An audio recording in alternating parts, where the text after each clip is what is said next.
sudah ada bareng kita karena kebetulan kita masih physical distancing ya, jadi antara Trijaya dengan RSND ini masih jaga jarak lumayan jauh gitu kan, karena kita tahu jarak ke RSND juga kalau mau ke sana mesti pakai kendaraan.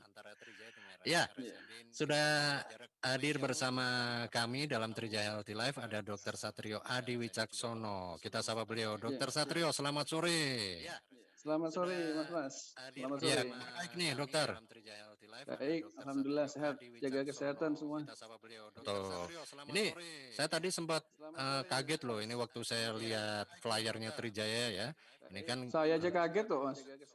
saya lihat flyernya, jangan-jangan ini Dokter Tompi. Saya pikir gitu ya, karena topinya juga pas, face-nya juga mirip-mirip gitu ya. Tapi bukan Dokter Tompi ya, ini Dokter Satrio. Ya, Dokter Satrio, ini ngomongin tentang adaptasi kebiasaan baru. Apa sebenarnya sih yang dimaksud dengan adaptasi kebiasaan baru ini? Nah, oke. Terima kasih atas pertanyaannya, Mas. Ya. Jadi kan awal-awal dulu ya kita pakai istilah new normal. Cuma ternyata kayaknya kurang produktif dan lain-lain, maka pemerintah kayak mengambil kebijakan untuk merubahnya menjadi istilahnya dengan adaptasi kebiasaan baru. Ya. Dengan dimana dengan era ini diharapkan masyarakat bisa tetap beraktivitas kembali secara produktif, tapi tetap menerapkan langkah-langkah pencegahan COVID-19. Nah, seperti apa itu? Nah, hampir biasa, hampir setiap hari kita dengar ya di media massa, media cetak. Pertama, saya berikan contoh, jangan lupa pakai masker. Itu udah kayak udah lifestyle udah sekarang, ya kan? Udah seperti lifestyle. Kemudian bawa hand sanitizer kemana-mana. Oh, itu juga lifestyle sekarang. Hampir kayaknya semua orang melakukan hal itu. Ya. Nah, kemudian tetap ingat untuk melakukan physical distancing. Tetap jaga jarak. Nah, ini yang kadang kita masih tetap lupa. Ya kan? Ini kadang masih kita tetap lupa. Kemudian jangan lupa sering-sering cuci tangan pakai sabun. Kalau kita nggak di dalam tempat atau masuk rumah, itu bisa yang lebih gampang dengan cuci tangan pakai sabun. Efektif sekali itu. Ya. Kemudian sebisa mungkin tidak bersalaman dulu. Nah, kan ini yang lumayan mulai baru. Kita dulu punya kebiasaan selalu bersalaman ya, karena kita orang timur ya. Kita selalu salaman. Kalau sekarang perintahnya ya say hello aja tanpa bersalaman dahulu. Kemudian sebisa mungkin gunakan uang elektronik. Nah, ini termasuk salah satu dari adaptasi kebiasaan baru. Nah, kemudian jaga jarak di kendaraan umum. Nah, itu maupun kendaraan umumnya, bisnya maupun penumpangnya harus sama-sama memiliki inisiatif untuk melakukan hal itu gitu. Nah, yang menurut saya lebih penting, ada beberapa yang menurut saya harus mulai dimasukkan dalam kebiasaan baru kita adalah jika kita sedikit merasa nggak enak badan, sedang flu, batuk, pilek, apa sedikit merasa meriang gitu, sebaiknya di rumah aja. Di rumah aja ya. Jangan memaksakan untuk keluar rumah. Apalagi buat kerja dokter ya. Ya, tetap sebaiknya di rumah aja. Terus yang berikutnya adalah yang menurut saya juga harus berubah adalah setibanya kita sampai rumah setelah keluar, bekerja, sekolah dan lain-lain, segera langsung mandi. Ini harus segera langsung mandi. Yang menurut saya juga sampo, sabun. Nah, terus sebisa mungkin balita dan lansia tetap di rumah aja. Nah, itu menurut saya yang lebih sekarang Lebih yang efektif saya gitu ya. lebih Tapi kalau ngomongin balita dan lansia agar di rumah aja, buat lansia kayaknya agak susah nih dokter, karena lansia kan harus lebih banyak gerak. Mereka juga mungkin banyak merasa bosan nih kalau di rumah. Gimana dong? Ya kalau di rumahnya kan kalau cuma keluar di depan rumah tetap jaga physical distancing ya nggak apa-apa. Cuma maksud saya nggak perlulah sampai Jauh-jauh ya. jauh-jauh ya masuk ke mall apa kemana yang lebih beresiko ya karena terlalu banyak orang. Dan menurut saya kalau kita hendak bukan sebuah tempat kita lihat rame banget, sebaiknya menurut saya kita hindari dulu. Oke, Nah, agak susah sebenarnya untuk melakukan adaptasi kebiasaan baru, karena ini kan harus digarisbawahi nih kata kebiasaan baru ini, dokter. Kadang-kadang kita suka lupa bawa hand sanitizer. Yang repot kalau kita lupa pakai masker. Nah ini kan, padahal masker kemana-mana sekarang kayaknya wajib gitu. Saya lihat orang-orang di jalan yang naik motor, ada yang nggak pakai masker, bagi saya itu sekarang malah hal yang aneh nih, dokter.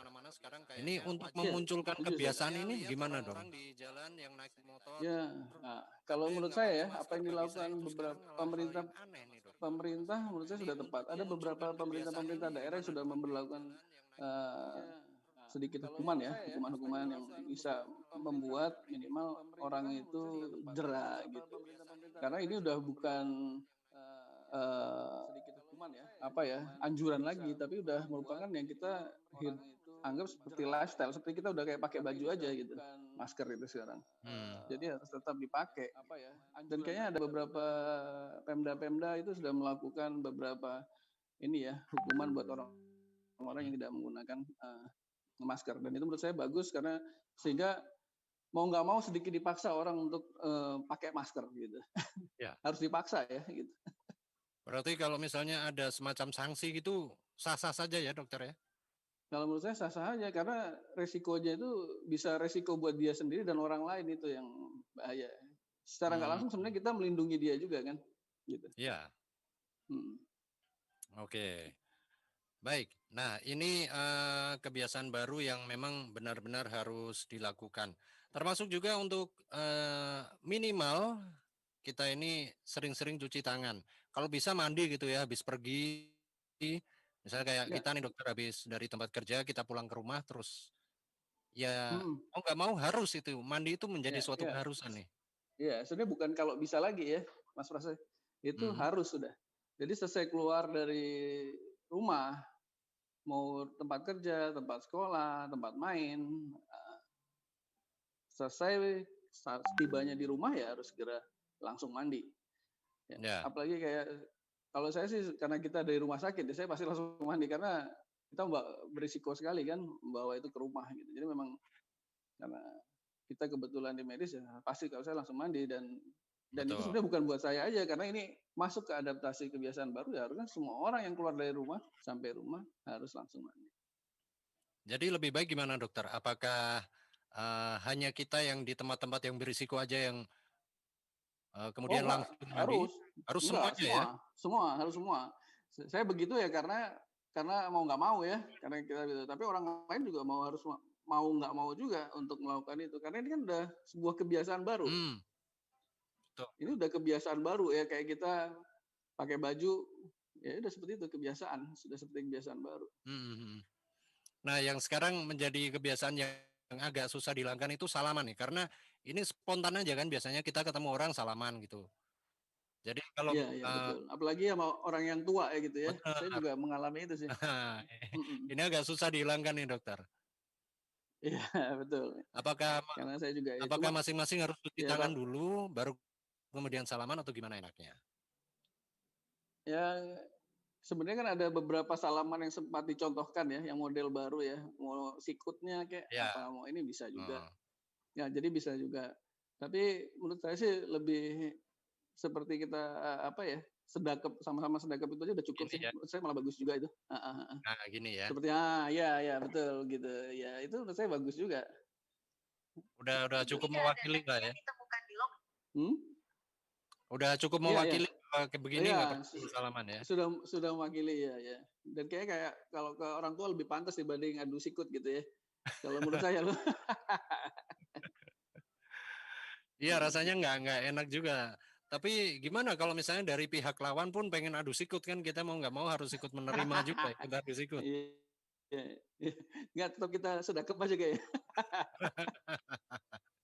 Nah, selain kebiasaan-kebiasaan seperti itu ya dokter ya, yang sifatnya fisikal gitu kan, kebiasaan apa lagi yang perlu kita bangun, yang misalnya seperti kita makan makanan yang mungkin mengandung gizi yang cukup, kemudian minum vitamin. Apakah ini juga suatu kebiasaan baru yang harus kita lakukan secara rutin atau gimana?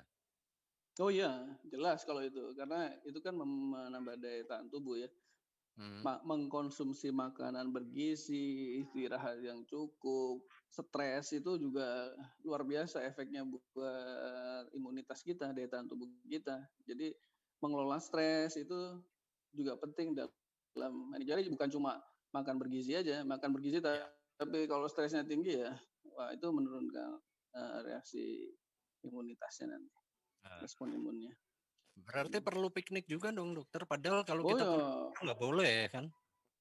Tempat-tempat Hah? wisata untuk ke tempat-tempat wisata Ah, nih. Pikniknya gimana? tempat wisata. Nah, tempat wisata kan setahu saya juga sudah mulai dibuka. Iya, Udah mulai memberikan gimana cara protokol yang baik ya. ya untuk protokol COVID Hmm. selama di tempat wisata gitu. Kalau menurut saya juga banyak yang bisa dilakukan. Menurut saya kayak physical distancing jelas. Seperti tadi yang saya sebutkan di awal tadi itu semua harus Ya. dilakukan. Jelas. Tambahannya mungkin menurut saya ya, tambahannya menurut saya adalah kalau kita lihat di tempat wisatanya itu udah umpel-umpelan rame, ya tandanya dia sudah tidak masuk kriteria physical distancing ya. Mendingan kita nggak usah masuk. Tapi Hmm. kalau sepi, enak, kan itu juga enak buat kita, nggak Ya. apa-apa gitu. Terus Oke. kemudian kalau bisa bawa botol makan minuman sendiri itu lebih bagus. Minimal kalau memang takut ya alat makan sendiri. Kalau memang kepaksa kita makan di tempat gitu. Tapi lebih baik Itu kalau menurut memang kita bawa sendiri ya dokter ya. Kalau menurut saya sih lebih baik begitu kalau bisa. Cuma kan kadang Hmm. ya mau nggak mau ya menurut saya kadang kita punya keinginan untuk ngicipi makanan di tempat lain juga kan. Benar. Ya mungkin Nah, minimal di restoran kita sangu sendok sama garpu sendiri gitu ya. nah Ya. ya it better ya. Mending gitu juga. Heeh. Dan kalau bisa makanan yang dimasak ya. Kalau saya juga itu kalau dari saya itu merupakan pilihan jadi pilih makanan yang dimasak. Yang matang ya. Ya yang matang. Oh, oke. Jadi sebenarnya banyak juga yang harus kita kerjakan ini untuk bisa memulai adaptasi kebiasaan baru. Banyak, banyak, banyak banget. Makanya kenapa saya tuh Hmm. pengen saya pilihin tema ini karena menurut Ya, saya lebih masuk buat masyarakat awam kita semua. Kadang kita nggak paham, saya aja juga kadang ya tadi salaman kadang kita kecolongan juga kan. Ya, ya. salaman kita kadang kecolongan, jaga jarak juga kadang kecolongan, ya kan? Itu juga wajar masih. Jadi saya aja begitu gitu maksudnya, apalagi kalau nggak kita beritahu terus gitu kan. Nah itu jadi Ya. maksud saya ya penting Nah, sekali sih memang. kita coba spesifik lagi nih ya, dokter ya. Mhm. Untuk adaptasi kebiasaan baru di lingkungan pendidikan bagaimana enaknya nih? Untuk anak-anak Kalau sekolah. kalau anak-anak sekolah kan kayaknya dari setahu saya dari kementerian untuk Kementerian Pendidikan kemarin kayaknya menteri sudah bilang sampai Desember ya, Iya, semua masih PJJ semua, masih PJJ semua.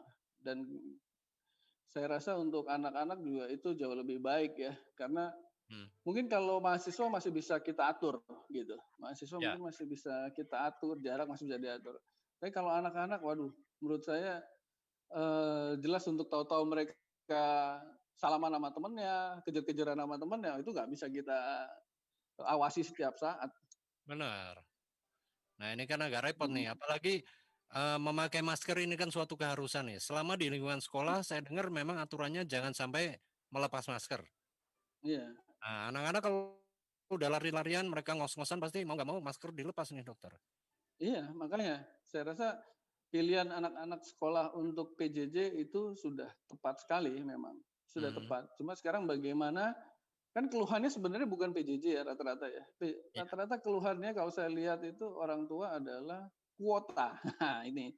Nah, mungkin ya kan masalah di PJJ ini malah menurut saya banyak yang mengeluhkan kuota gitu. kuota data ya. Kuota ya dan Ah, dengan kemampuan penyajian materi yang kurang ya karena anak-anak kan jelas lebih banyak aktivitas ya. Mungkin dia benar. melakukan sedikit game di situ dan lain-lain. Nah, itu yang agak nggak bisa dicapai pada saat PJJ dengan anak. Nah, nggak cuma itu aja dokter, karena kadang-kadang orang tua pun punya tugas untuk menjadi seorang guru ini kan. Kayak saya misalnya sebelum saya berangkat kerja, saya ngajarin anak saya dulu. Nanti pulang kerja masih harus ngajarin lagi. Ini kan pecah ini kepala ini, dokter. Oh, ya. Itu Ya, jadi dapat kerja tambahan ceritanya Mas Pras ya? benar. Kalau soal kuota mungkin sementara pakai kuota orang tua dulu gitu ya, tapi ya berat juga Ya. sih dokter karena ini katanya juga Ya. dengan kantong juga ini. Tapi mungkin lepas dari kuota lah, kita coba untuk membiasakan kebiasaan baru ini kepada anak-anak kita. Mungkin dimulai dari rumah dulu kayaknya ya dokter ya, karena Iya, nanti lama-lama terbiasa juga kalau udah di sekolah nih. ya. Ya, saya setuju sih itu sebenarnya. Cuma kan sebenarnya itu kayaknya biasa dilakukan orang dulu ya. Saya ingat banget zaman dulu saya juga yang ngajarin bapak ibu saya, walaupun sekarang saya nggak pernah ngajarin juga sih. Jadi Tapi memang harus kalau kita tengok ke belakang nih, zaman-zaman dulu, zaman kakek-kakek saya, Heeh. ya mungkin kakek dokter, itu di setiap depan rumah kayak ada kendi untuk cuci kaki, cuci tangan. Nah, Ya, itu. Setuju meskipun saya. belum ada sabun itu. Nah, Heeh, mungkin heeh. mungkin mulai digalakan lagi seperti itu ya, istilahnya padasan kan kalau bahasa Jawanya seperti itu kan. Betul. Nah, itu ada di adaptasi kebiasaan baru. Sebenarnya udah nggak baru ya. Makanya saya tulis tadi di flyernya baroe tadi. Jadi agak-agak lama gitu. Karena kita Baru sebenarnya yang tuh udah lama ya. melakukan itu gitu. Ya kan? Heeh. Sebenarnya kita zaman dulu tuh udah melakukan itu gitu. Tapi hilang ternyata berapa lama. Kayak tadi ngajar juga sebenarnya mungkin dulu apa orang nggak begitu sibuk ya kayak sekarang ya. Saya juga nggak ngerti ya. Kita jadi untuk ngajar untuk waktu itu agak kesulitan dan lebih ini dibanding zaman dulu ya. Zaman Ya, dulu tuh saya perasaan saya juga bapak ibu saya juga ngajarin, masih bisa ngajarin gitu. iya, masih bisa. Atau mungkin karena faktor kurikulum aja dokter, karena kurikulum zaman kita udah berbeda dengan kurikulum anak-anak sekarang. Ya, Jadi mau bisa nggak mau juga. kita harus belajar dulu gitu kan. Padahal dengan Bisa jadi belajar juga. akan menimbulkan tekanan eh, psikologi juga ini. Ya. Oke, Oke, kita oke, break oke. sejenak ya, Dokter Satrio, dan Oke, siap. saya buka kesempatan untuk para pendengar Trijaya yang ingin menyampaikan pertanyaan-pertanyaan seputar tema kita, adaptasi kebiasaan baru. Monggo saja pendengar Trijaya bisa Anda sampaikan ke hotline-nya Trijaya FM Semarang di WhatsApp atau di SMS. Nomornya sama 0818 403 898 atau bisa telepon langsung ke studio nanti ngobrol bertiga bareng saya sama Dokter Satrio juga di 024 74 65 898. Baik, kita akan rehat sejenak, jangan kemana-mana, tetap bersama kami di Trijaya Healthy Life. Healthy Life Trijaya FM.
online. Bersama lawan COVID-19.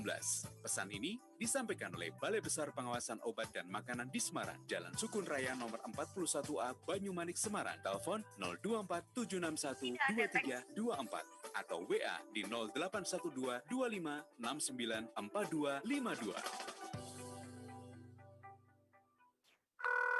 Halo. Ya, halo. Ini studio foto Bumil. Betul, Mbak. Beneran bisa foto ibu hamil, Mas? Hah? Bikin hamil? Bukan, foto Bumil. Oh, iyalah, Mbak. Saya ini kan fotografer. Kalau ibu hamil 2 bulan, bagus gak difoto? Enggak lah, kan belum kelihatan perutnya. Ini ngetes ya? Boleh dong nanya, Mas. Untuk foto ibu hamil, apa sih yang terpenting? Pencahayaan, lokasi, pakaian, ekspresi. Nah, ayo, mau nanya lagi? Jangan baper dong, Mas. Coba, siapa artis yang foto hamilnya sempat viral?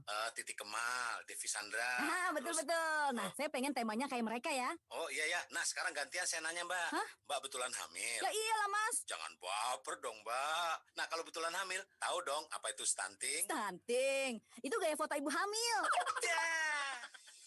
Stunting adalah kondisi kurang gizi yang membahayakan tumbuh kembang bayi. Stunting bisa dicegah sejak kehamilan dengan pengasuhan 1000 hari pertama kehidupan. Cari infonya di Bina Keluarga Balita terdekat. Pesan ini disampaikan oleh BKKBN. Halo? Halo? Mbak, jadi nggak? Unika. Pokoknya, bagaimanapun kuliahnya tetap di Unika. Kenapa sih kamu kok pengen banget mau daftar kuliah di Unika? Soalnya nih, Unika Sugia Pranata itu PTS terbaik se-Jawa Tengah. Terus ada 23 pilihan program S1 dan D3. Selain itu tuh, selama pandemi COVID-19, perkuliahannya online dari rumah. Dengan teknologi yang sudah disiapkan sejak 2009. Keren nggak tuh? Gimana sih si penerimaan mahasiswa baru di Unika itu? Ada jalur prestasi UTBK. Kamu nggak perlu tes dan tersedia beasiswa uang gedung. Yang nggak punya nilai UTBK bisa ikut seleksi lewat jalur reguler. Nah, tesnya ini online, jadi kamu nggak perlu ke kampus Unika. Oh gitu. Terus cara daftarnya gimana? Mudah kok, langsung aja buka pmb.unika.ac.id atau hubungi 0857 2728 4162. Untuk bayar pendaftarannya pun kamu bisa pakai aplikasi mobile banking atau OVO, GoPay, Dana, dan Link aja. Yes, aku sudah daftar online. Biar kita bisa satu kampus ya. Aku daftarin juga ya, lagi mager nih. Unika Sugia Pranata, Talenta Pro Patria et Humanitate. 89.8 FM, MNC Trijaya Semarang.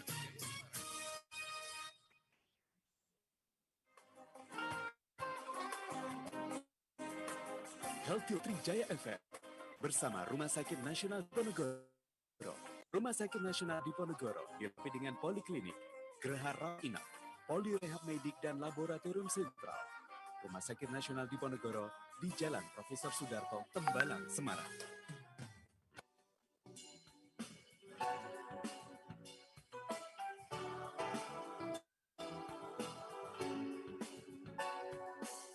Kita lanjut lagi ngobrol kita sore hari ini dalam Trijaya Healthy Life di tema kita adaptasi kebiasaan baru, masih bersama saya Pras, juga Dr. Satrio Adi Wicaksono. Oke dokter, kita lanjut lagi ngobrol ya tentang adaptasi kebiasaan baru. Ini kalau saya lihat ini kan banyak masyarakat yang memang pola-pola hidupnya sehari-hari memang berubah gitu ya. Nah salah satunya adalah olahraga nih dokter. Justru di saat pandemi ya memang benar olahraga, tapi malah justru banyak sekali yang olahraga di luaran rumah, di jalan-jalan. Ini kan malah menimbulkan bahaya gitu kan. Terus lagi ada pro kontra antara pengenaan masker pada saat olahraga dan saat nggak olahraga. Ini yang benar gimana enaknya dokter? Nah, oke. Pertama, pilihan untuk olahraga ya, kalau dengan adaptasi kebiasaan baru adalah sebisa mungkin memang di tempat terbuka ya. Tempat terbuka. Kemudian dianjurkan jaga jarak. Nah ini yang paling penting sebenarnya physical distancing ya. Kurang lebih 5 meter dengan orang lain saat jalan kaki, 10 meter waktu lari, 20 meter sama waktu sepeda. Nah padahal sepedaan itu orang lempet-lempet padahal. Nah itu sebenarnya nggak pas juga karena physical distancingnya tuh agak banyak sebenarnya malahan pada saat orang dengan bersepeda ya. Terus kalau yang di gym, orang yang olahraga di gym, maka sebisa mungkin dia harus milih tempat yang bagus. Pilih tempat yang bagus apanya? Sirkulasinya, bagaimana dia peralatan pribadinya, biasanya siapin handuk semua yang bagus, baru bersih gitu ya. Kemudian setelah berolahraga ya disinfektan pada alat-alat yang digunakan di situ. Nah itu tandanya gym yang bagus gitu. Gym yang bagus. Nah setelah sampai rumah maka tadi jangan bersentuhan dulu dengan anggota keluarga yang di rumah. Baik lagi. Segera pakai mandi ya, segera mandi, bersihkan semua barang, mandi, ganti pakaian dengan baju yang bersih. Nah, itu secara Berarti ini. peralatannya dipisah semua ya dari mungkin barang-barang kotor yang di rumah, pakaian kotor yang di rumah dengan pakaian kotor yang dikenakan saat bepergian nih dokter. Ya sebenarnya kalau langsung dicuci nggak masalah. Yang penting langsung dicuci kan.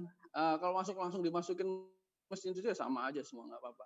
Yang penting langsung segera ditaruh di tempat yang kotor ya, maksudnya baju kotor segera dimasukin cucian ya. Habis itu kita membersihkan diri dan langsung mandi ya. Yang penting jangan sempat ngobrol dulu dengan orang rumah, apa malah main-main dengan anak-anak. Nah, itu sebaiknya dihindari gitu. Ya. Nah, untuk penggunaan masker, jujur aja kalau saya termasuk yang kurang setuju gitu. Kenapa dok? Kurang setuju. Nah, karena kalau masker kita itu terlalu bagus ya, dengan di saat kita berolahraga yang berat, maka oksigen sama CO2 kita itu belum sampai sempat keluar kita hirup lagi CO2-nya. Akibatnya itu akan semakin menumpuk kadar CO2 di dalam tubuh. Cuma banyak versi ya, ada yang setuju ada yang enggak. Tapi saya termasuk orang yang lebih memilih kalau olahraga, niatnya olahraga ya kita menghirup udara segar, kita ini intinya apa? Physical distancing-nya kita jaga gitu. Itu kalau saya. Cuma memang ada yang setuju ya. Tapi kalau saya lebih menggarisbawahi ada terkumpulnya kadar CO2 karena kita pakai masker yang bagus. Jadi malah sebenarnya kalau masker yang biasa, kain yang biasa itu nggak apa-apa sebenarnya sih. Karena itu langsung kayak sebenarnya hampir nggak beda jauh dengan napas biasa. Tapi di saat kita pakai masker yang buat kesehatan, yang benar-benar dipakai buat, biasanya kalau saya pakai minimal yang surgical masker itu udah pengap sekali. Jadi tidak saya sarankan untuk pakai itu buat olahraga. Tapi kalau buat yang pakai kain aja masih nggak apa-apa. Soalnya nggak ada, dia tetap bisa keluar udaranya CO2-nya. Tapi kalau yang benar-benar masker medis itu benar-benar nggak bisa. Jadi hati-hati juga dalam penggunaan maskernya kalau buat mau dipakai buat berolahraga gitu. Berarti ada masker-masker tertentu yang memang harus digunakan pada saat biasa, saat olahraga, dan saat-saat lain gitu dokter? Jadi karena saya kan di medis ya, kita biasa pakai minimal surgical mask, kemudian N95 dan lain-lain. Itu jangan sampai pakai itu di saat olahraga lah, intinya begitu. Tapi kalau pakai yang kain itu masih bisa karena ini bisa nafasnya masih longgar banget gitu sebenarnya. Cuma kalau kita pakai yang itu, intinya jangan sampai CO2 itu mengumpul di dalam masker, itu intinya. Di saat CO2 itu mengumpul di dalam masker, maka nanti malah kita keracunan CO2. Oh iya ya. Gitu. Berarti disarankan misalnya saat kita berolahraga, masker apa yang harus kita persiapkan di situ? Kalau memang mau tetap pakai masker ya masker kain yang biasa itu, itu malah nggak apa-apa. Macam gini, ini kain dokter. Ini kain, tapi bagaimana dengan sekarang ini kan banyak sekali dijual itu masker jenis scuba nih dokter. Ini kan bentuknya elastis. Masker ini kan kain ya, kalau ini kain. Iya. Tapi ada juga masker scuba yang menutup apa sih ya bentuknya elastis sekali ini. Apakah ini cocok juga? Kayak gini. Nah, itu dia.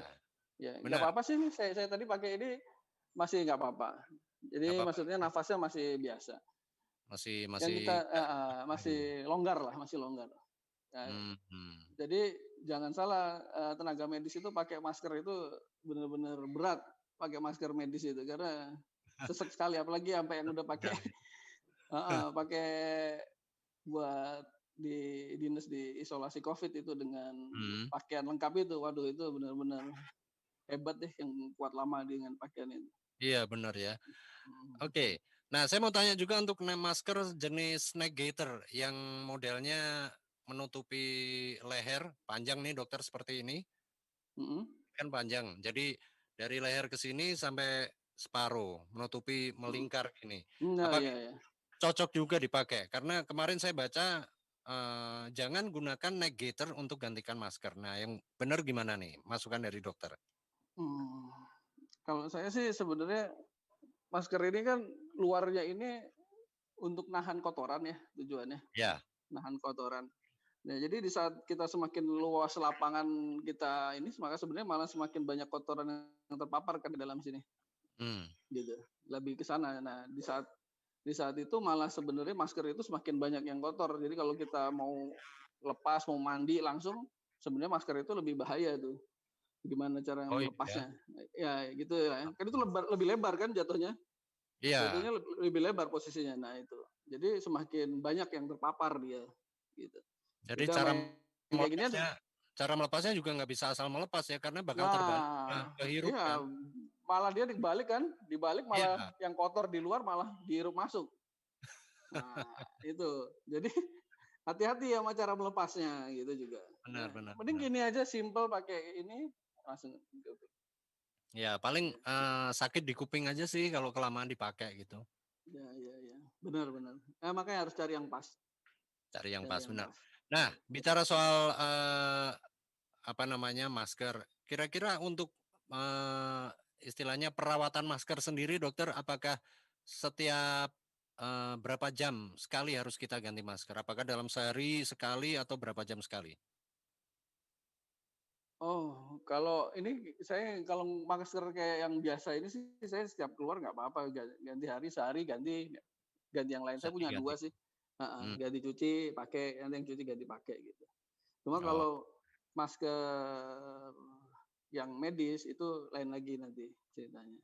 Jadi kalau masker medis itu di saat kini basah, kan kita kalau pakai masker itu kadang basah. Maka sebenarnya filter dari masker itu sudah berkurang kemampuannya. Jadi jangan sampai. Jadi kalau pemakaian lebih dari 8 jam, 6 jam ya menurut saya udah harus ganti. Gitu. Oke. Tapi untuk masker yang jenis katun atau kain gimana dokter? Kalau saya sih nggak apa-apa ya, kalau buat masyarakat nggak masalah, bagus. Nggak ada masalah ya ini. Sebetulnya saya juga pakai aja. Kenapa? Jadinya apa? Lebih simple, lebih enak, dan menurut saya intinya adalah pakai masker. Intinya itu adalah pakai masker. Kita udah nggak pakai masker, tapi tetap physical distancing, ya susah juga. Tetap kumpul-kumpul ya susah juga. Ya, itu susah juga. Nah, disarankan banyak. Iya, disarankan untuk masyarakat nih, kan masih banyak juga masyarakat yang lebih memilih untuk mengenakan masker medis karena merasa lebih aman. Kira-kira yang bagus yang mana nih dokter? Masyarakat pakai masker medis ya nggak tepat dong, nggak usah. Masker yang seperti ini?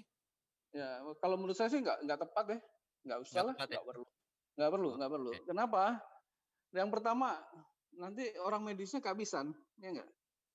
Iya benar. Nah, itu pertama. Orang medisnya mau nyari-nyari susah, padahal yang lebih butuh siapa? Ya kan, itu pertama. Benar. Terus kedua, kita kan di luar nggak berhadapan dengan orang sakit. Kalau di ruang medis jelas berhadapan dengan orang sakit. Ya udah. Jadi menurut saya sih ini aja udah cukup kalau di luar. Jadi masker yang umum gitu ya, yang banyak dikenakan di luaran sana ya. Iya. Oke, berarti ada himbauan juga ini untuk masyarakat agar janganlah pakai masker medis karena itu diperuntukkan untuk tenaga medis kan, seperti itu ya?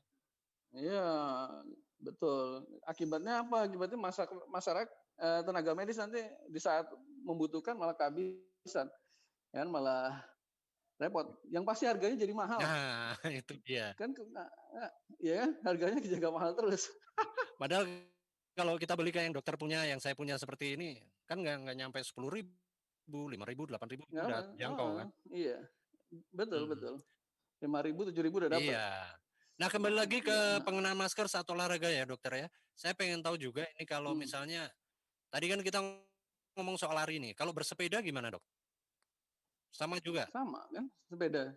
Nah, cuma sebenarnya jaraknya tetap harus dijaga. Jaraknya itu kadang kita nganggap bersepeda aman nggak ini, padahal jarak yang harus dijaga sekitar yang saya pernah tahu baca sekitar 20 meteran malahan. Jadi jangan terlalu dekat. Karena dia kan kita maju, seandainya virusnya nempel, dia turun ke belakang kan dengan cepat kan. Iya. Kita maju cepat. Nah, jadi sebenarnya dia malah bisa nyebar kemana-mana. Jadi jaraknya setahu saya untuk bersepeda sekitar 20 meter kayaknya. 20 meter.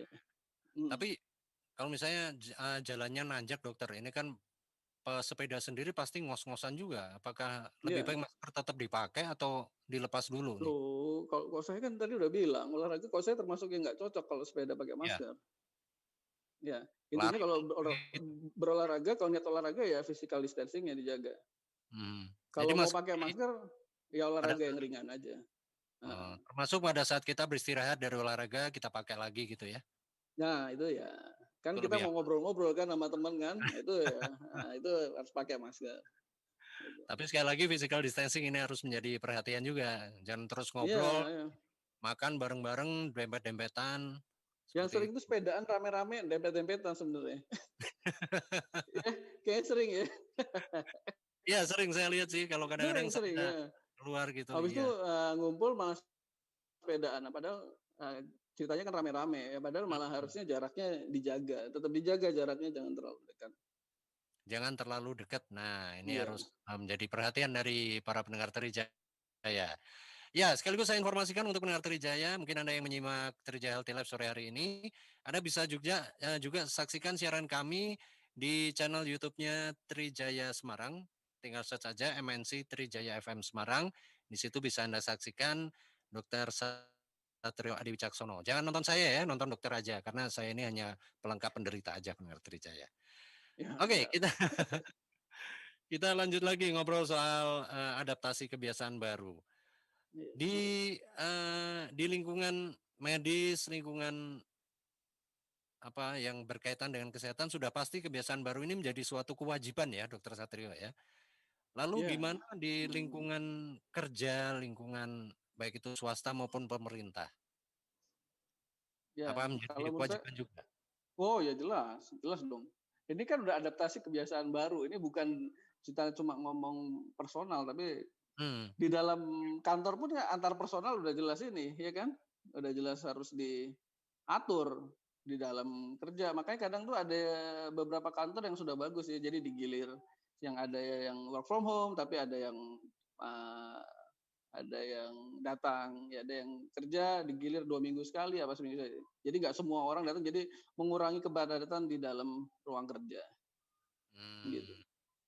Termasuk protokol kesehatan harus dilakukan juga ya, pakai masker, cuci tangan, hand sanitizer. Ya, kayaknya saya rasa hampir semua kantor udah bagus ya. Kayak saya udah lihat pasti ada hand sanitizer, kalau nggak tempat cuci tangan itu pertama. Terus yang kedua ada juga kalau ada satpamnya dia masker, kita nggak pakai masker udah nggak boleh masuk gitu kan.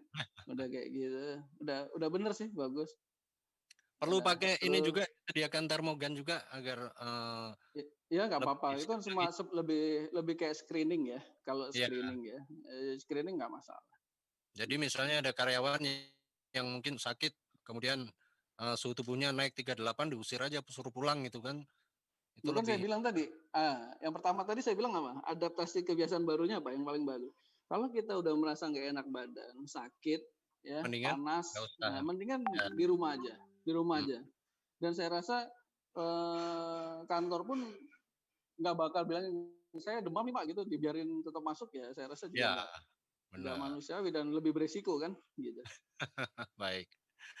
Ya.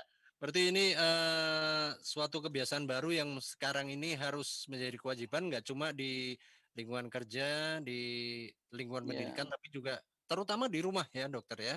Karena memang waktu kita akan lebih banyak di rumah, di lingkungan sekitar kita, di lingkup RT, RW ini kayaknya juga harus menjadi kebiasaan. Di tempat saya rapat RT belum berani dilakukan nih dokter, karena ya masih ada ketakutan nih. Meskipun kayaknya udah bisa. Tempat saya juga enggak tuh. Tempat saya juga belum melakukan juga. Meskipun sebenarnya dilakukan dengan tetap menjaga protokol kesehatan nggak masalah kan dokter ya? Mungkin jadinya rapatnya nggak lesehan ya. pasti bisa Iya. duduk ya. Karena rapat saya itu kadang lesehan, rapat RT-nya di rumah orang lesehan gitu rame-rame gitu dulu biasanya. Ya, Nah, lagian jaraknya rapat-rapat kan. Kalau sekarang mungkin mm, bisa berapa perwakilan lah paling enggak begitu ya, berapa rumah gitu iya, ikut gitu. betul, betul. Kalau nggak Heeh. jarak kursinya bisa diatur. Yang penting jarak kursinya harus diatur. Nah, ini. Baiklah, ini waktu kita tinggal 5 menitan aja nih dokter. Oke, Oke. sebelum saya tutup nih Dokter Satrio, mungkin ada pesan-pesan untuk para pendengar Trijaya terkait dengan tema kita ini, adaptasi kebiasaan Barowe. Ya, saya rasa pesannya saya adalah kita sama-sama melakukan ini, melakukan adaptasi kebiasaan baru ini dengan tujuan untuk melindungi kita semua, ya, dengan berpikir untuk diri sendiri karena sebenarnya ya, kalau kita tidak melakukan itu akan merugikan diri kita sendiri maupun orang lain. Udah itu aja. Oke, Terima kasih baik. Mas Pras. Sama-sama dokter, terima kasih Ya. sudah banyak berbagi info. Semoga ini bisa menjadi landasan juga bagi para pendengar Trijaya untuk bisa memulai adaptasi. Baru saja Anda ikuti